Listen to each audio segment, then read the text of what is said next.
teoría, uno lo que encuentra son algunas evidencias, algunos hallazgos.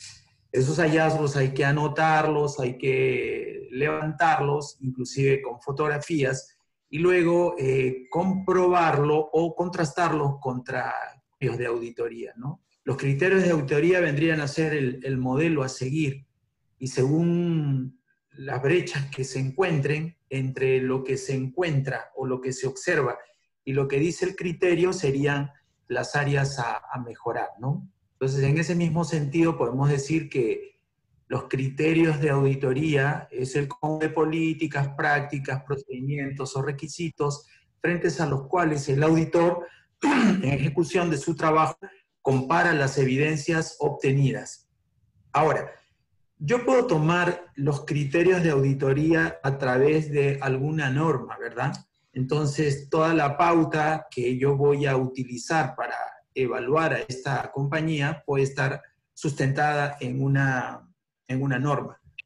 O podría ser un conjunto de normas, ¿no? Porque quizás la norma que yo uso de referencia no tenga exactamente el mismo alcance que tenemos o tengo yo para la auditoría en mi organización, entonces podría tomar algunos puntos de una norma y otros de otra, ¿no? Y así armarme una auditoría. Esto en el caso de que yo quiera evaluarme y ver cuál es mi desempeño. Si la auditoría es previa a una certificación, evidentemente que todos los criterios de auditoría tendrían que estar referidos a la auditoría que en este caso queremos alcanzar, ¿no? O a la certificación que queremos alcanzar, ¿verdad? Bien, ¿por qué realizar auditorías? Ustedes saben que hay dos tipos de auditoría, ¿no? Las auditorías externas que puede hacer un consultor o alguna empresa especializada en esto, o el otro tipo que son auditorías internas. Y las auditorías internas son las que la propia empresa realiza, ¿no? Para poder ver cuál es su desempeño. Ambas creo yo que cumplen un papel importante. En el caso de las externas, bueno, siempre es bueno que ojos externos nos miren con esa mirada crítica y nos pueda decir en qué situación estamos y qué tanto podemos estar calificando para obtener de repente alguna certificación. Pero eso no quita que las auditorías internas también cumplan una función importante. Y es más, yo creo que en estricto rigor, las auditorías internas suelen ser más críticas y más exigentes. Y la razón es muy simple. Los auditores externos no conocen del todo la organización y se van a formar una idea de ella a través de lo que puedan ver en ese corto periodo de tiempo que va a durar la auditoría. Sin embargo, cuando se trata de auditorías internas, los auditores internos conocen la organización desde dentro y a ellos no les vas a poder contar una historia, ¿verdad?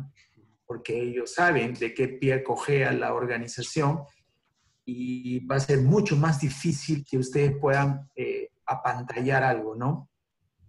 Por eso es que es bueno que las organizaciones hagan con cierta frecuencia auditorías internas. Si ustedes hacen auditorías internas y la hacen a conciencia, es muy probable que cuando tengan que llevar una auditoría externa, la pasen sin mayores problemas. Es más, todo auditor externo de cualquier sistema siempre va a ver con buenos ojos el que dentro de la organización se hagan auditorías de manera regular. Y de hecho, esas auditorías históricas van a ser un ingrediente importante para que le sirva de guía al auditor externo. Entonces, ¿para qué realizamos auditorías internas? Para identificar riesgos que podrían afectar al logro de los objetivos de la organización, ¿no? En definitiva, esos riesgos nos alejan de esos objetivos. Cumplir con requerimientos regulatorios, legales, sociales, éticos, y si nosotros dentro de nuestra política nos hemos comprometido con ciertos cumplir con ciertos requisitos legales, éticos, sociales, bueno, de alguna manera hay que verificar si en verdad lo estamos haciendo, porque una cosa es una declaración de intención que podamos haber plasmado en la política, y otra cosa diferente es lo que efectivamente se ve en la práctica de la empresa, ¿no? El otro, la otra razón por la cual deberíamos hacer auditorías es para verificar que todas nuestras actividades están realmente alineadas con el planeamiento estratégico, los planes que tiene la empresa. Y finalmente, la otra razón es buscar que estar listos para algún tipo de certificación, ¿no? Si eso es lo que la empresa se ha propuesto. Voy a mover esto un ratito. ¿Cuáles son los requisitos del equipo de auditoría que nosotros podemos tener en nuestra organización? Bien, en principio este equipo de auditores internos debe tener conocimiento en la terminología, definiciones relacionados con la gestión de activos, ¿no? Inclusive debería tener conocimientos básicos de temas financieros relacionados con los activos. Es decir, el término, estos términos de el valor contable, el valor de reposición, si es un costo, una inversión, en fin, todos esos términos financieros y conceptos debieran ser entendidos con cierta claridad con respecto a los auditores, ¿no? Para que puedan darle valor agregado a su auditoría. El otro requisito es que conozcan las actividades y la metodología que proponen la gestión de activos.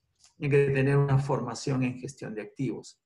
Conocer los estándares y documentos normativos que la empresa ha decidido cumplir, ¿de acuerdo? O sea, debe tener acceso a esas normas, conocerlas y saber exactamente qué es lo que la empresa decide cumplir dentro de esos estándares.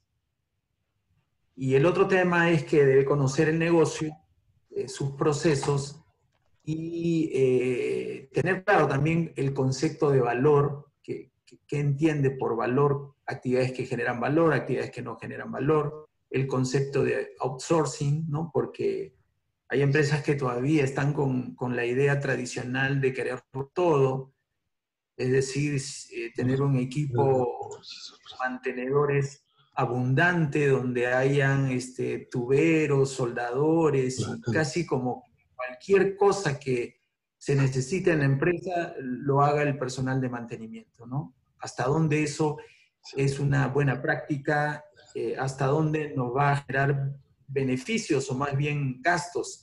Entonces hay que tener claro también esos conceptos para poderlos usar en el momento que se hagan las auditorías. Conocer bien las terminologías de activo, tecnología, procesos, etcétera, ¿no? Conocer bien los productos de la empresa, los servicios que la empresa puede estar brindando, sus procesos y la organización y necesidades que tienen los clientes, tanto internos como externos. Para el caso de la preparación de los auditores internos en gestión de activos, hay tres partes principales que deben cumplirse en su formación. Por favor, hay algunos que tienen su micrófono abierto, a ver si lo cierran, por favor. Listo. Conocimiento en gestión de activos es un tema que, de hecho, tienen que conocer. Los requerimientos de la ISO 55000 deberían conocerlo a detalle porque esta norma es una norma importante para el tema de la gestión de activos. ¿Sí? ¿Algún comentario? Bueno, creo que se filtró. Sí. ¿Sí? Bueno. Y obviamente tener práctica en el tema de auditorías, ¿no?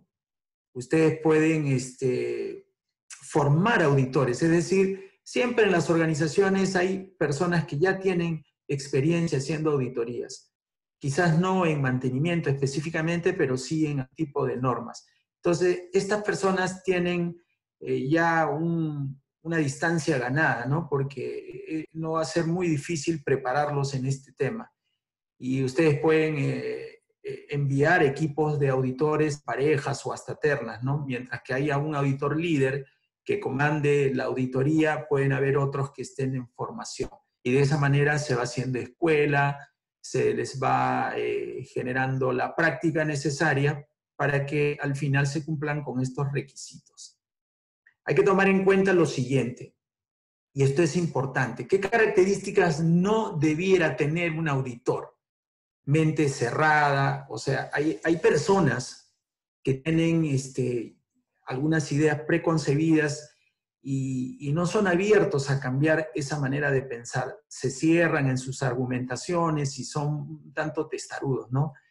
Si la persona es así, yo creo que no es un buen requisito para ser un buen auditor.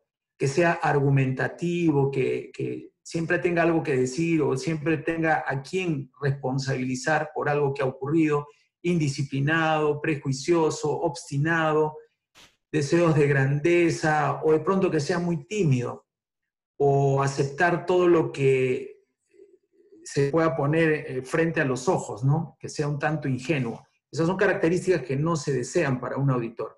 Y más bien estas son las características que ustedes deberían buscar aquellos candidatos auditores, que sea ético, imparcial, discreto, de mentalidad abierta, diplomático, observador, perceptivo, versátil, capaz, tenaz, persistente, decidido, seguro de sí mismo, ¿no? Y sobre todo que conozca el proceso, ¿de acuerdo? Bien. Hablemos un momento de la ISO 55000 para tener algunos argumentos que nos sirvan en el propósito de esta charla.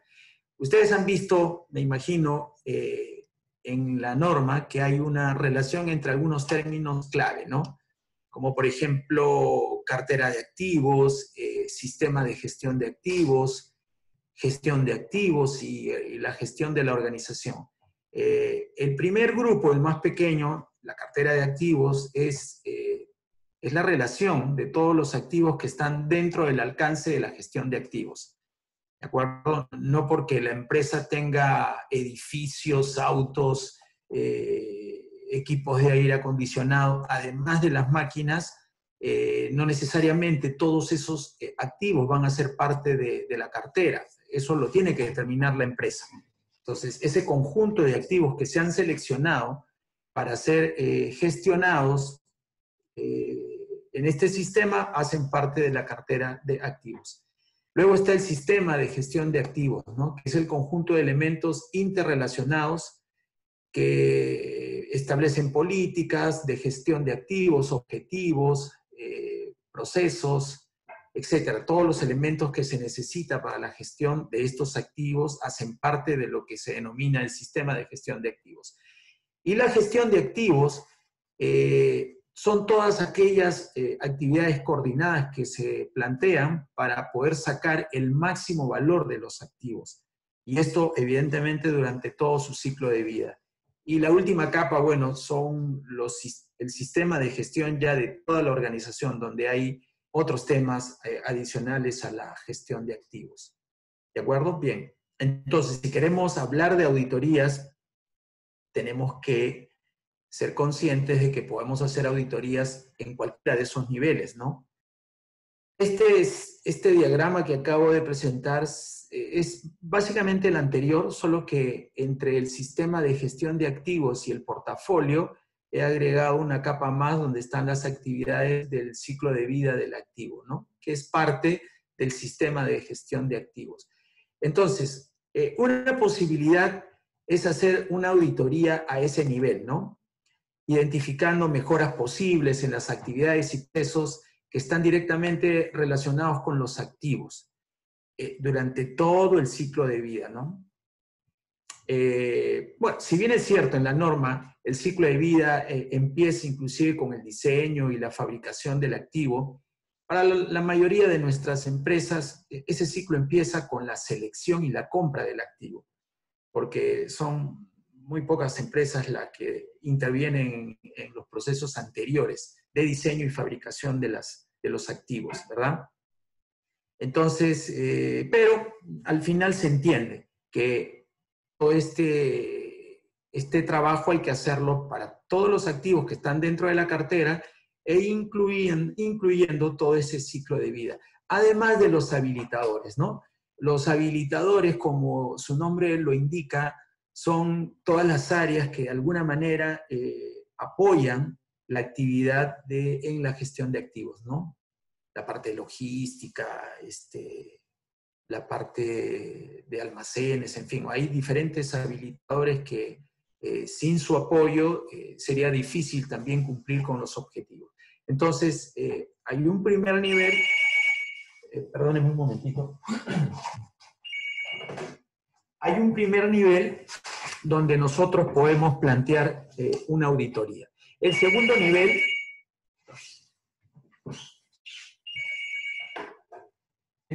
nivel sería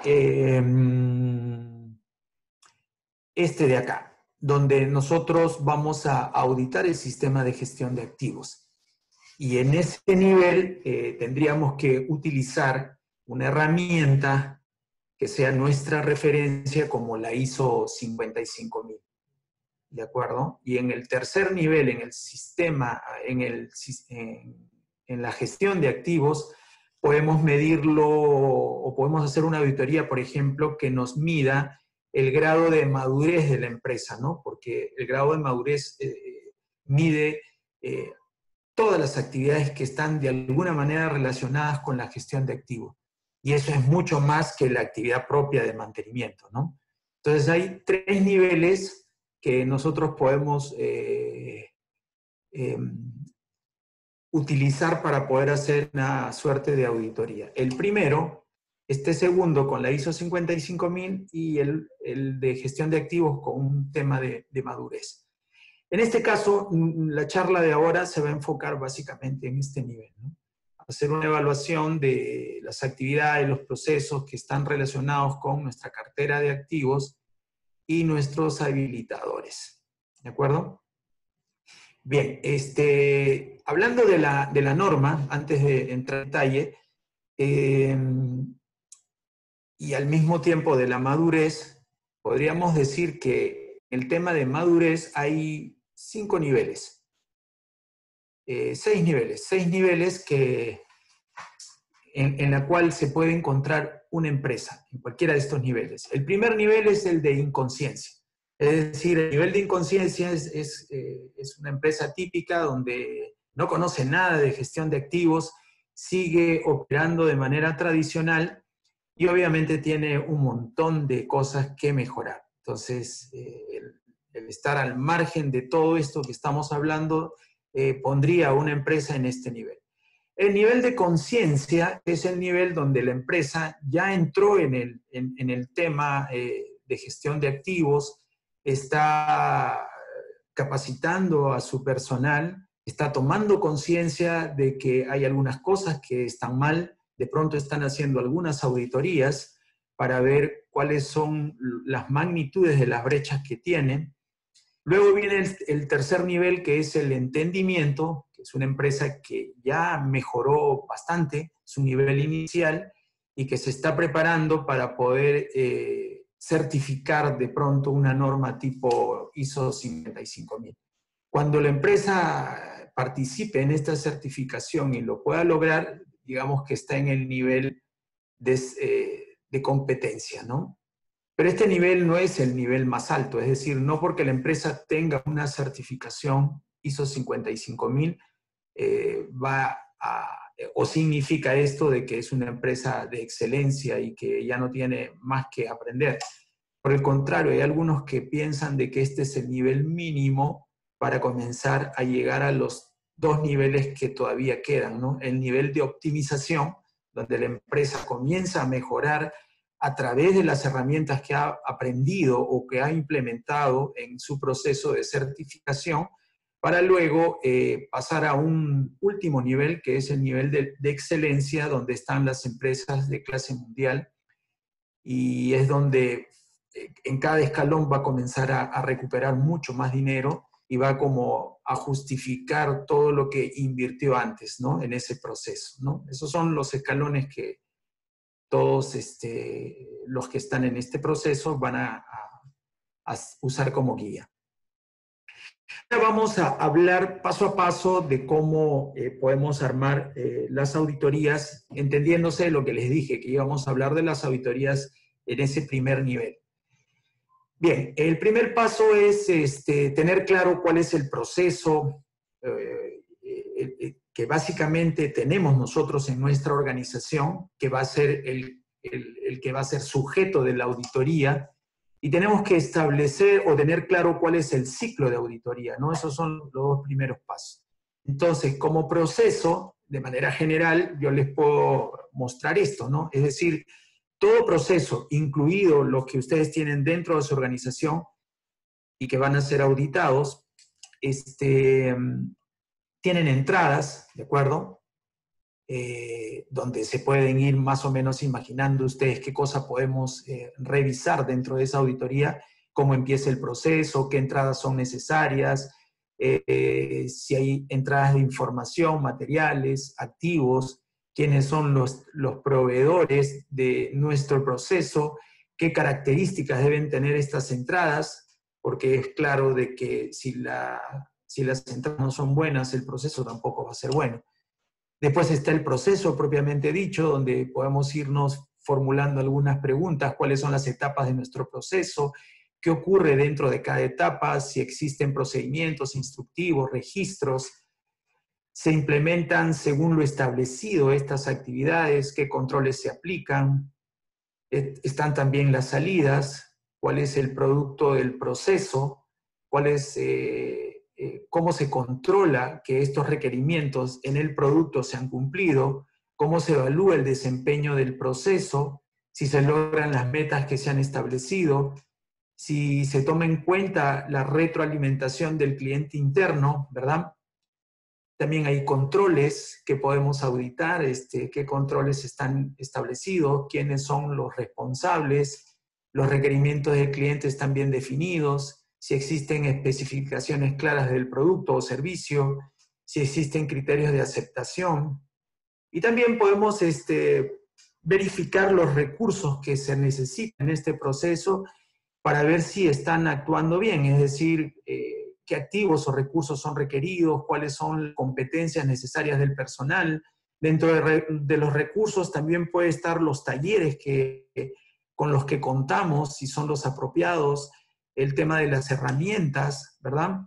Ayudas informáticas, inclusive si tenemos algún software para poder hacer la gestión de mantenimiento. Si hay evidencias que la gente es capacitada adecuadamente, etcétera, ¿no? Entre otras cosas. O sea, ese proceso que tiene nuestra organización lo tenemos que tener mapeado y lo tenemos que tener claro. Después tenemos que conocer también el ciclo de auditoría, que empieza con la programación y la preparación, después viene la notificación de la auditoría, después viene el proceso mismo de la auditoría, viene después el informe que genera acciones correctivas, estas acciones correctivas hay que hacerles seguimiento y finalmente se analizan los datos para poder iniciar un nuevo ciclo de auditoría, ¿no? Ese sería el paso 2. Bueno, aquí me equivoqué con los números de los pasos. Este sería el paso 3, pero bueno. Estructura y roles y responsabilidades, ¿no? ¿Cuáles son los roles que vamos a jugar nosotros como auditores? ¿Quiénes van a ser los auditores? Si van a haber auditores líderes, auditores acompañantes. ¿Cuáles son los principios de auditoría que nosotros vamos a usar? ¿Nos vamos a referir solamente a una norma o vamos a hacer un mix y vamos a elegir, de acuerdo a ese proceso, cuáles son los criterios que vamos a utilizar. Planificar la auditoría y sus objetivos. Entenderán que se pueden hacer auditorías con diferentes alcances. Podemos auditar solo el sistema informático, podemos auditar el estado de los equipos, podemos auditar el resultado de la gestión, o podemos hacer una auditoría integral donde incluyamos todo eso, ¿no? Entonces, esos alcances hay que definirlos en esta etapa. Durante la auditoría, que sería el siguiente punto, podemos destacar 6 subpasos, ¿no? El primero es preparar el proceso, ¿no? Es decir, cuál es la ruta que vamos a hacer, a qué personas vamos a entrevistar, cuánto tiempo nos vamos a demorar en cada persona, en qué momento hacemos un break, cuántos días le vamos a dedicar a esta auditoría. Tenemos que preparar todo ese proceso. Establecer la ruta, confirmar y programar a los auditados de acuerdo a esa ruta, es decir, ellos tienen que saber con anticipación que tienen que reservar tiempo para podernos atender. Si esto no lo hacen bien, se van a encontrar con dificultades, porque les van a caer de sorpresa, ellos no van a aceptar recibirlos y eso ya hace que las cosas comiencen a complicarse. Durante la auditoría también hay que buscar evidencias y para eso el auditor debe tener muy claro cuál es los criterios que se van a usar. Esos criterios deben haber sido previamente volcados en un formato que puede estar impreso, mejor aún si está de manera virtual en un Excel, que ustedes pueden manejar en una tablet, ¿de acuerdo? Y deben conocer bien todo este grupo de criterios para que al momento de buscar evidencias el auditor no tenga que estar revisando a cada momento punto por punto, sino que él ya tenga claro qué es lo que se busca para que se dedique básicamente a observar. Y una vez que él encuentre algo, ya sea en la entrevista que está haciendo con el auditado o simplemente en su observación, inmediatamente pueda tomar nota de esas evidencias, ¿no? Y mejor si está acompañada de algún registro fotográfico. Revisarlas bien, confirmar algunos datos si considera de que puede haber alguna mala interpretación. No está de más preguntar al auditado. Y tengan cuidado también cuando preguntan al auditado, porque si el auditado intuye lo que ustedes van a hacer con esa información, el auditado va a comenzar a argumentar de que no es así, que esto en realidad es asá, y ustedes no deben darle mucha información para que él comience a actuar de esa manera, porque eso le quita objetividad a la auditoría y suele hacer demorar mucho al auditor. Traten de hablar poco, no le den mucho relleno, pregunten lo que tienen que preguntar y punto, ¿no? Sean amables también y no generen temor en el auditado, ¿no? Porque si ustedes generan temor, el auditado puede comenzar a no darle información exacta, ¿de acuerdo?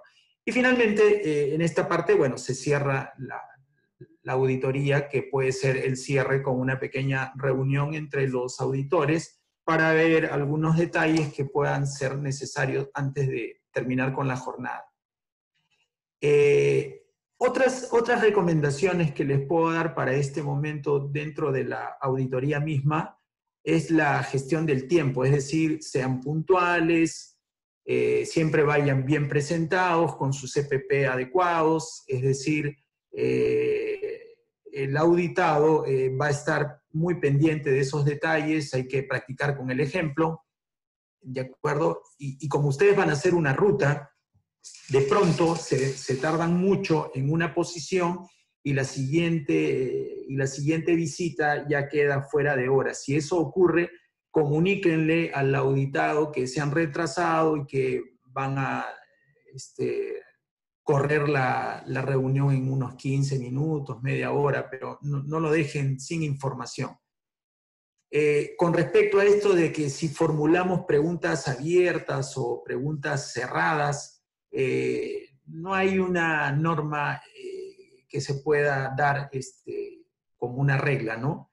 En algunos casos es necesario hacer preguntas abiertas para que el auditado pueda explayarse y sustentar su respuesta cuando la situación lo amerite, pero hay otros momentos donde la respuesta tiene que ser una respuesta cerrada, ¿no? Es decir, tienen procedimiento para arrancar la caldera, ¿sí me entienden? Y la respuesta es sí o no, punto. Entonces, ambas preguntas se pueden hacer, solo que hay que elegir la correcta en el momento indicado. Hay que revisar también la efectividad del proceso. Es difícil que ustedes puedan cubrir todas las actividades en su proceso de auditoría. Es decir, van a tener que hacer algunos muestreos. En algunos casos esos muestreos pueden ser aleatorios. A ver, tráeme este file donde están los checklists que ustedes dicen que realizan y lo comienzan a revisar. Hay muchos files de checklists, simplemente agarran uno aleatoriamente, ¿no? Y o si el asunto se presta, pueden ser también manejados de manera estadística, es decir, si hay un SAP y hay información donde uno puede hacer un gráfico con la información que está metida en el sistema, también es válido, ¿no? Hay que identificar y escribir con claridad la no conformidad, ¿de acuerdo?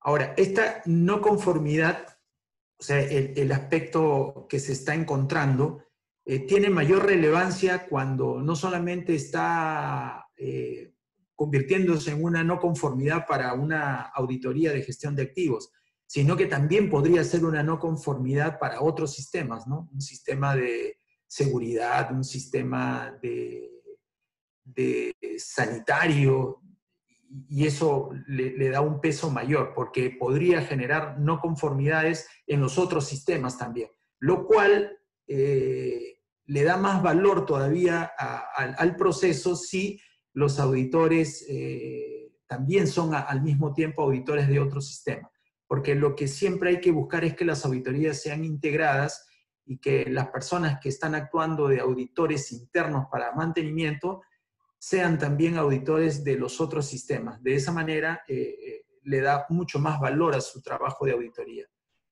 Y bueno, generar las acciones correctivas que se tengan que generar. Ojo que no solamente se generan acciones correctivas, sino también pueden generarse acciones preventivas, es decir, recomendaciones. Y en cualquier caso siempre hay que hacer un seguimiento, ¿no?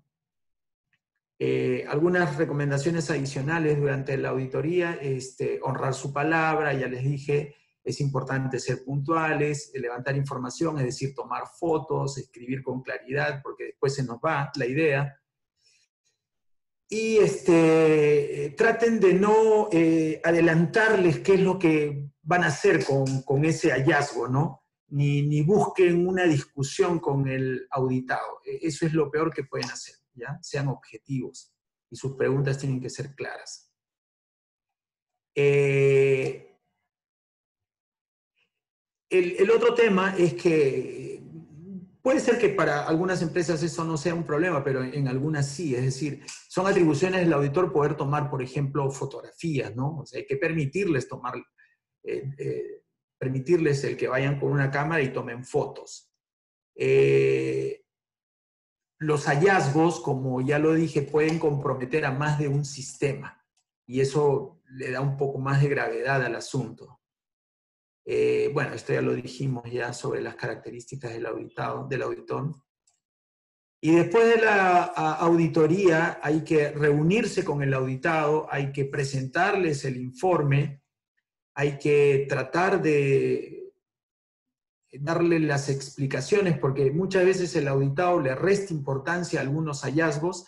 Bueno, hay que explicarle por qué esto es importante, y ustedes sabrán qué decirle porque se entiende de que ustedes conocen bien el alcance y los conceptos que están detrás de la auditoría, y eso puede de alguna manera generar una mejor disposición del auditado para levantar esas observaciones. Y siempre que vaya a hacer una nueva auditoría, usted revise la auditoría anterior, porque ahí va a encontrar los elementos necesarios que le permitan ir de frente a la vena en esta nueva auditoría. ¿De acuerdo? Muy bien. Y bien, ahora vamos a rápidamente, antes que se nos acabe el tiempo, vamos a hacerlo muy rápido para que tengan una idea. El diseño de la auditoría es más o menos así. Se establecen criterios, estos criterios se dividen a su vez en componentes y los componentes en preguntas. ¿De acuerdo? Y cada pregunta tiene un puntaje. Esa es la manera como normalmente se arma una auditoría. Ahora, ¿de dónde se sacan los criterios? Ya lo dije, de alguna norma que ustedes puedan estar queriendo alcanzar y o simplemente podrían sacar algunos otros criterios de las políticas que la empresa tiene o del propio proceso de mantenimiento, ¿no? Por ejemplo, aquí hay algunos ejemplos de criterio: efectividad del planeamiento, competencia del personal, etcétera, ¿no? Ustedes tienen que establecer los criterios que quieren evaluar, ¿de acuerdo? Aquí hay más, bueno, los criterios son similares a las categorías, ¿no? Lo he dicho de ambas formas, lo he dicho como categorías o criterios, pero es lo mismo. Y una vez que uno tiene los criterios, estos se pueden subdividir en componentes, ¿no? Por ejemplo, si yo hablo de un criterio que es gestión de mantenimiento, un componente podría ser la programación, el otro podría ser la planificación, el otro podría ser adquisiciones, ¿no? Entonces, el estar bien en gestión implica estar bien en la programación, en la planificación y en adquisiciones, ¿no? ¿Y de dónde saqué la idea de cómo dividir esta auditoría en categorías del propio proceso que tiene mi compañía, o la compañía que voy a auditar? ¿De acuerdo? Y luego establezco, pues, las prioridades de cada una de estas categorías, porque puede ser que hayan categorías que estén por encima de otras. Si es el caso, se pueden establecer inclusive pesos, ¿de acuerdo? Y de esa manera, para no tardar mucho, les voy a poner un ejemplo que ustedes díganme si lo ven. Voy a ponerles una hoja Excel. ¿Se ve la hoja Excel? Creo que no, ¿no? La tengo que seleccionar. A ver. Ahora sí ven la hoja, ¿no? Bien. Entonces, de esa manera se puede armar una auditoría como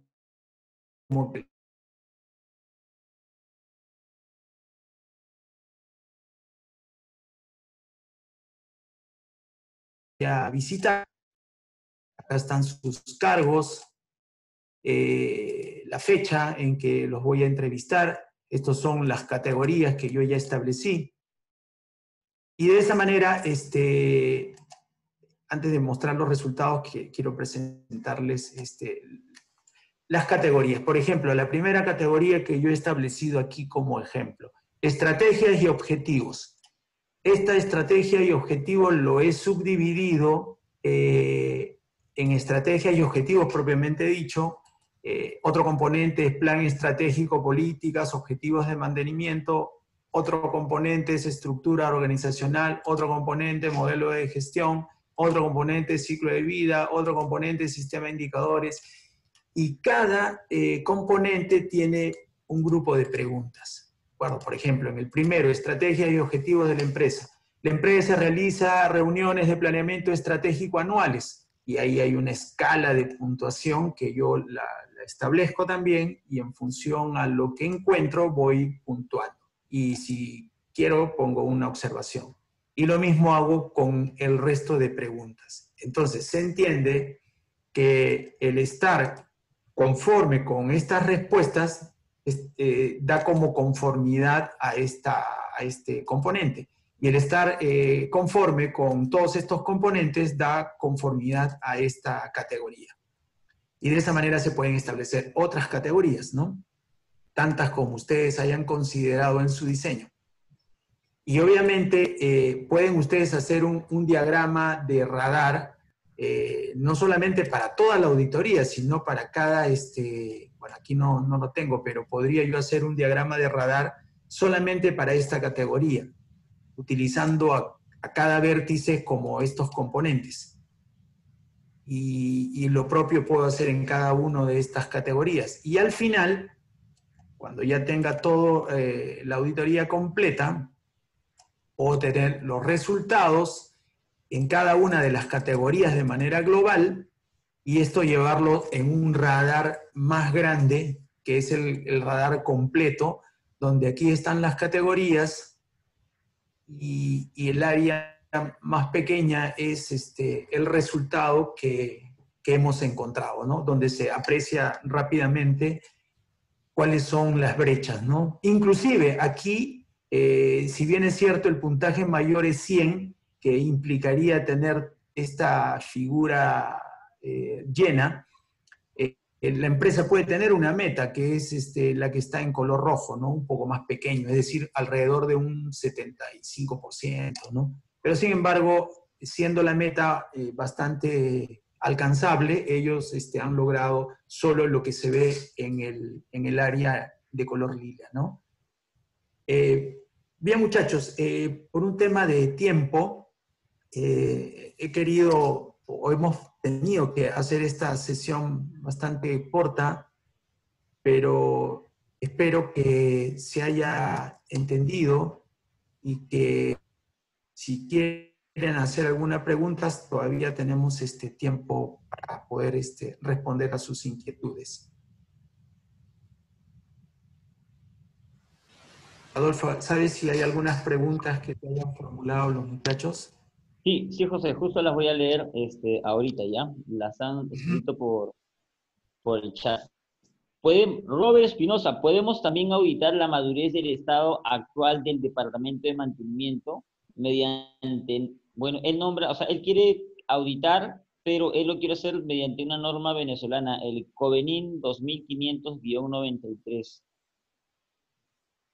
Bueno, no la conozco, pero el IAM es una de las instituciones que trabajó en la conformación de la norma, tiene un modelo, pero como dije en la presentación, si ustedes quieren determinar la madurez, ese modelo no se aplica al área de mantenimiento, se aplica a la empresa, porque de hecho la gestión de activos no es solamente responsabilidad de mantenimiento, es más, de todos los actores que intervienen en la gestión de activos, mantenimiento, aunque les parezca absurdo, es uno de los actores que no son de los más importantes, ¿no? Por ahí es operaciones, en fin, quizás operaciones sea el más importante. Después viene mantenimiento y los habilitadores en general, pero el grado de madurez tiene que evaluar a toda la empresa. Entonces,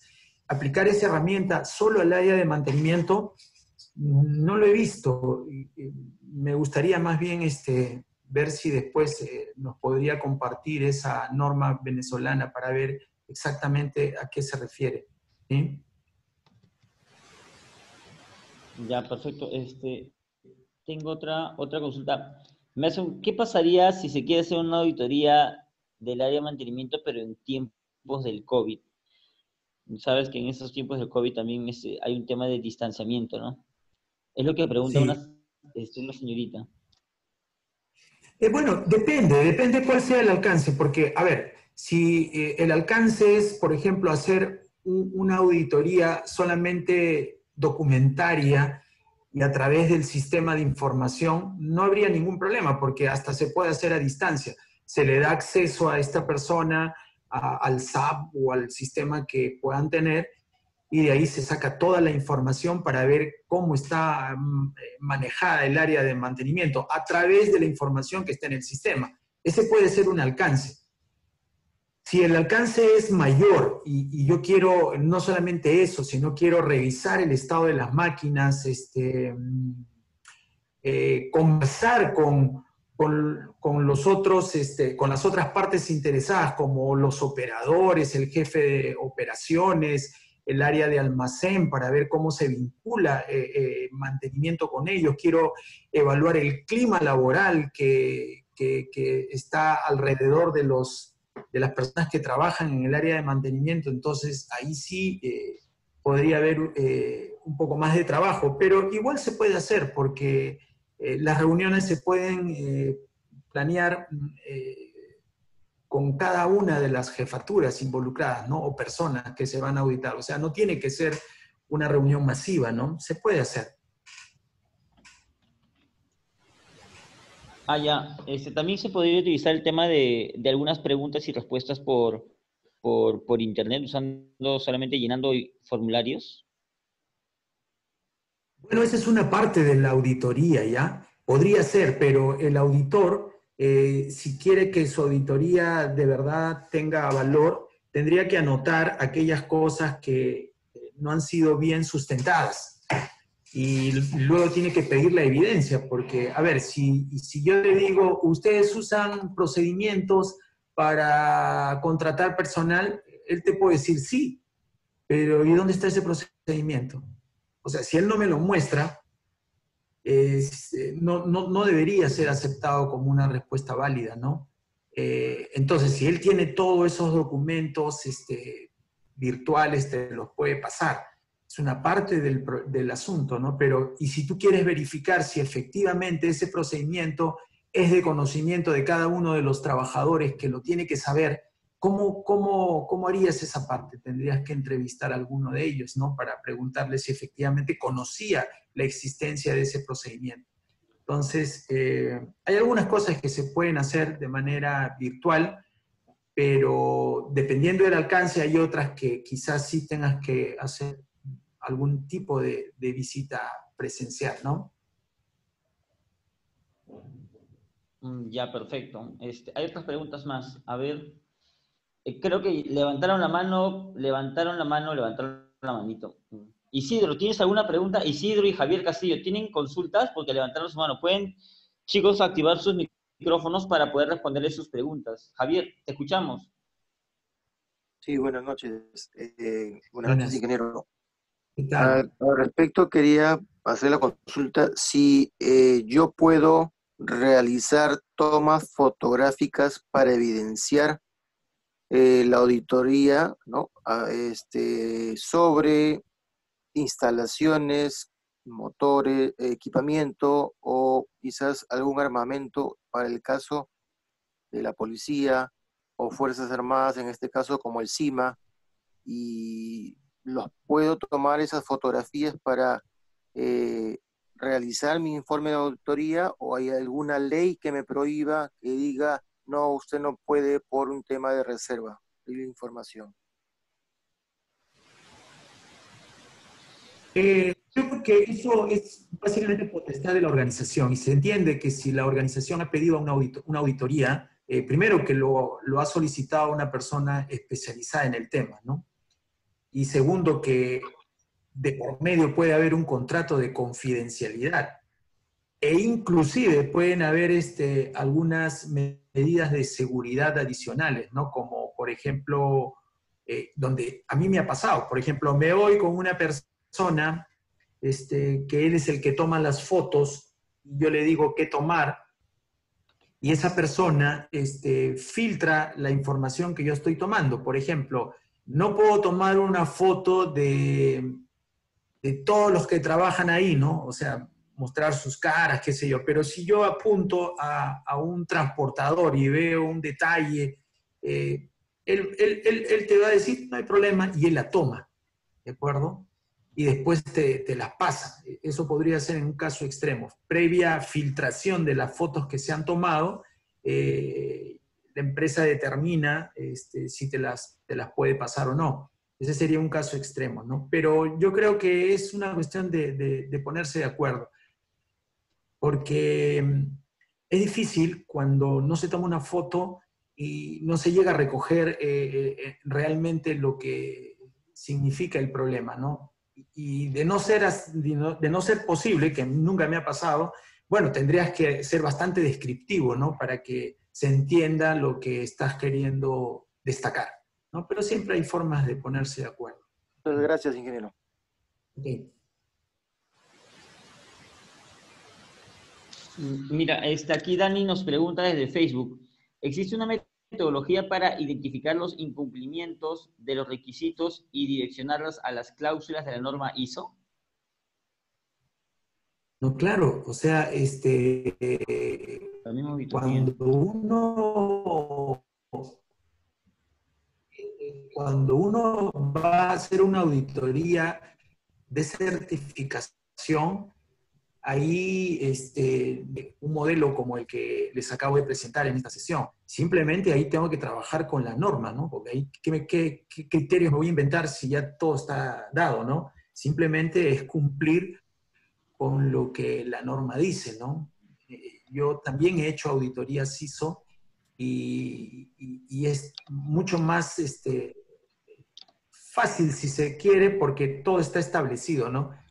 Y finalmente el auditado tiene que cumplir con cada uno de esos puntos, ¿no? Eh, entonces, es posible hacer una auditoría de mantenimiento para certificar una norma, que sería el siguiente nivel en la gráfica que les mostré, ¿no? En esta charla hemos hablado de un nivel un poco más abajo, donde nosotros armamos nuestra auditoría en función al alcance que le queremos dar, ¿no? Uh-huh. Mira, aquí la señorita Mariela Chang nos ¿Ya? pregunta desde Facebook, en caso de la ISO 55001 se menciona el liderazgo como parte de la gestión de activos. ¿Cómo es posible evaluar el liderazgo dentro de una auditoría? Bueno, hay varias formas de hacerlo, ¿no? Por ejemplo, inclusive si tú ves que todos los estándares no se están cumpliendo, porque cada vez que tú evalúas los estándares, ves que no hay un cumplimiento, ahí hay claramente un problema de liderazgo, ¿no? El otro tema es la comunicación. Si la empresa no tiene un mecanismo de comunicación eficaz, eso también muestra una falta de liderazgo.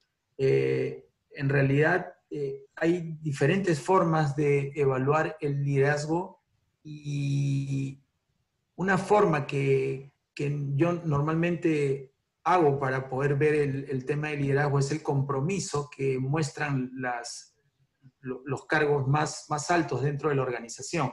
Si participan en reuniones, si la gente los ve caminando por la planta, si están firmando las actas, porque a veces las empresas establecen procedimientos y los altos mandos no suelen estar muy involucrados en el día a día, ¿no? Y eso se ve en la auditoría. Entonces hay formas de evaluar ese liderazgo, ¿no?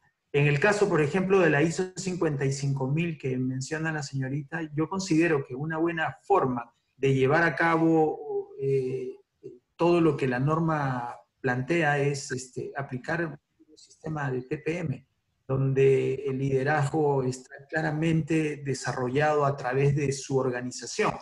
Responsables por pilar, líderes por equipo, una estructura traslapada de equipos autónomos, reuniones permanentes, proyectos de mejora. Entonces, se puede demostrar objetivamente que la empresa tiene un fuerte liderazgo, ¿no? Lo malo es que en la norma ISO 55000 no hay mucho detalle de cómo lo debes hacer, pero en los principios del TPM creo que hay una buena forma de cómo implementar lo que la ISO 55000 propone. Tenemos otras dos preguntas más. ¿Qué sucede si al realizar las constataciones en cada uno de los registros presentados hay muchas observaciones? Y aquí también agregaría otra pregunta que nos hicieron por Facebook. ¿Qué sucede si al momento de hacer las constataciones también la persona no quiere responder las preguntas que nosotros le hacemos? Se muestra resistente. Ya, esa es en la primera, y perdón, en la segunda. En la primera, ¿qué era? En la primera es, ¿qué sucede si al realizar las constataciones en campo Ahí está, en campo hay muchas observaciones de los registros. Bueno, si hay observaciones, entonces el registro existe, pero no se está llevando bien, ¿no? Y si la gente pone resistencia, lo mismo. ¿Por qué se puede resistir alguien a las preguntas? Simplemente porque no lo está. Es una forma de protegerse. Entonces el auditor se da cuenta que eso es un saludo a la bandera y lo tiene que calificar o con bajo puntaje, dependiendo de la gravedad del asunto, o con el mínimo puntaje, ¿no? Por ejemplo, yo he visto en algunas instituciones que se dicen que hacen checklists. Perfecto. Y cuando yo revisaba los checklists, habían muchos que yo revisé que decían faja en mal estado, faja en mal estado. Y eso se repetía todos los días. Y entonces yo decía, ¿y por qué no hacen algo con la faja? ¿Por qué no la cambian? Y la respuesta que me daban era, no, es que la persona que dijo que las fajas estaban mal no sabe, porque las fajas realmente están bien. Entonces imagínense lo que yo puedo pensar, que ese checklist está mal planteado y que en definitiva nadie lo actualiza y finalmente no hay un liderazgo porque simplemente dicen algo que finalmente ni siquiera se molestan en responderle a esta persona. Esa persona piensa que todo es un engañamuchachos, ¿no? Entonces esas cosas suelen ocurrir y